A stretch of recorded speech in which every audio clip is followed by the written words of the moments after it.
Hello student, अब हम लोग क्लास 10 के एनसीईआरटी का क्वेश्चन नंबर 13 करेंगे। इससे पहले हमने सारे क्वेश्चन करवा चुके हैं, ठीक है। ये हाइट एंड डिस्टेंस का चैप्टर का क्वेश्चन है, ठीक है। ये ट्रिग्नोमेट्री के अंदर ही आता है, ठीक है। तो आइए हम लोग देखते हैं 30 नंबर क्वेश्चन। बोला गया है कि as observe from the top of 75 meter height lighthouse from the sea level the angle of depression of two ships are 30 degree and 45 degree. बोला गया है कि एक लाइट हाउस लगा हुआ है, ठीक है। समुद्र में क्या है, एक लाइट हाउस लगा हुआ है और इस लाइट हाउस के सामने दो शिप है। क्या है, दो शिप है और इस दोनों शिप का डिप्रेशन एंगल जो है इस टॉप से यानी लाइट हाउस से इन दोनों का डिप्रेशन एंगल जो बनता है वो बनता है 30 डिग्री एंड 45 डिग्री, ठीक है। तो डिप्रेशन एंगल तो हमेशा ऊपर बनता है, इसीलिए बोला जा रहा है कि लाइट हाउस के पास में डिप्रेशन एंगल बनता है। तो डिप्रेशन एंगल बनता है, एक बनता है 30 डिग्री और एक बनता है 45 डिग्री। अच्छा, हम कैसे समझेंगे कि 30 डिग्री यहाँ होगा, 45 डिग्री यहाँ होगा, या 45 डिग्री यहाँ होंगे या 30 डिग्री यहाँ होगा। तो हमेशा याद रखिएगा कि जो झुका हुआ दिखेगा, जो परपेंडिकुलर डिस्टेंस से जो जितना आगे बढ़ते जाता है उसका एंगल हमेशा घटते जाता है, ठीक है। और जो इसके पास आते जाएगा यानी जो भी लाइन इस 90 डिग्री लाइन के पास आते जाएगा उसका एंगल बढ़ते जाएगा, ठीक है। तभी तो ये लाइन बढ़ते बढ़ते बढ़ते 90 तक पहुंचेगा। इसलिए बोलते हैं कि जैसे जैसे आगे बढ़ेगा वो एंगल बढ़ता है, ठीक है। इसका मतलब 30 डिग्री जो एंगल बनने वाला है वो कहाँ बनेगा, यहाँ बनेगा, और 45 डिग्री कहाँ बनेगा, तो यहाँ बन जाएगा, ठीक है। इसका नेमिंग देते हैं ए बी सी। ये क्या है, लाइट हाउस है, ठीक है। अब इसका हाइट दिया हुआ है कितना, तो 75 मीटर हाइट है लाइट का, 75 मीटर। लाइट का हाउस कितना दिया हुआ है 75 मीटर दिया हुआ था। हमसे पूछा गया है कि दोनों शिप जो है, एक शिप यहाँ पे है, एक शिप यहाँ पे है बना हुआ और एक शिप यहाँ पे बना है। तो बोला गया है इन दोनों शिप का बीच का डिस्टेंस कितना होगा, ठीक है। तो हमको ये डिस्टेंस फाइंड आउट करना है। तो यहाँ भी देख रहे हैं कि दो ट्रायंगल बन रहा है और दोनों राइट एंगल ट्रायंगल बनेगा और हम वैल्यू फाइंड आउट कर लेंगे, ठीक है। तो पहले चलते हैं इन ट्रायंगल ए डी, यहाँ नाम देते हैं ई दे देते हैं, ठीक है। ये नाव है, बना दिए, ठीक है। तो ये है ई, ए बी ई में चलते हैं।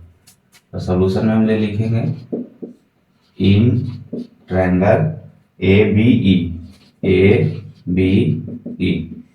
तो क्या मिलेगा, ये हो जाएगा इस एंगल के अनुसार ये परपेंडिकुलर हो जाएगा, ये बेस हो जाएगा।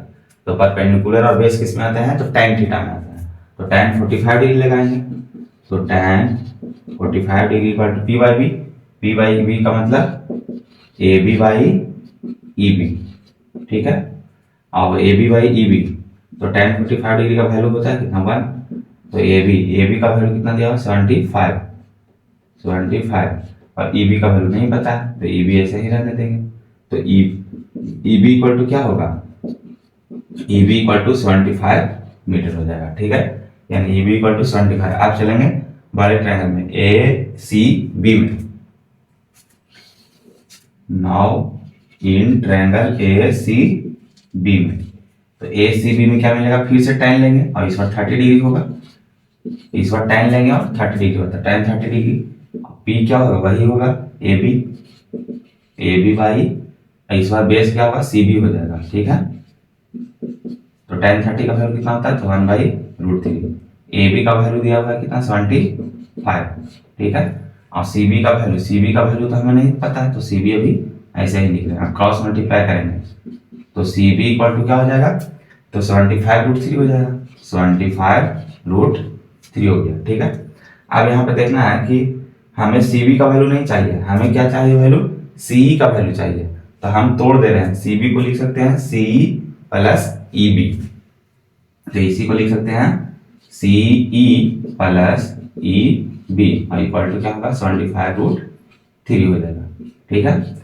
अब देखिए सी का वैल्यू तो हमको फाइंड आउट करना ही है क्योंकि यही है डिस्टेंस बिटवीन टू शिप, और ई बी का वैल्यू यहाँ आ चुका है 75। यहाँ लिख देंगे सी ई प्लस 75 इक्वल टू 75√3। तो यहाँ से सी ई इक्वल टू क्या होगा, 75√3 माइनस 75 अब 75 कॉमन लेंगे तो सी ई इक्वल टू 75 अगर कॉमन लेंगे तो √3 माइनस 1 हो जाएगा। ठीक है, तो ये हो जाएगा इतना मीटर, यानी सी इक्वल टू 75 √3 माइनस 1 मीटर होगा। यानी यही होगा डिस्टेंस बिटवीन टू शिप। यहाँ पे लिख देंगे hence distance between two ship equal to कितना हो जाएगा, तो 75 √3 माइनस 1, 75 √3 माइनस 1 मीटर, और यही क्या हो जाएगा आंसर। ठीक है, तो ये हो गया आपका क्वेश्चन नंबर 13 कंप्लीट। ठीक है, अब हम लोग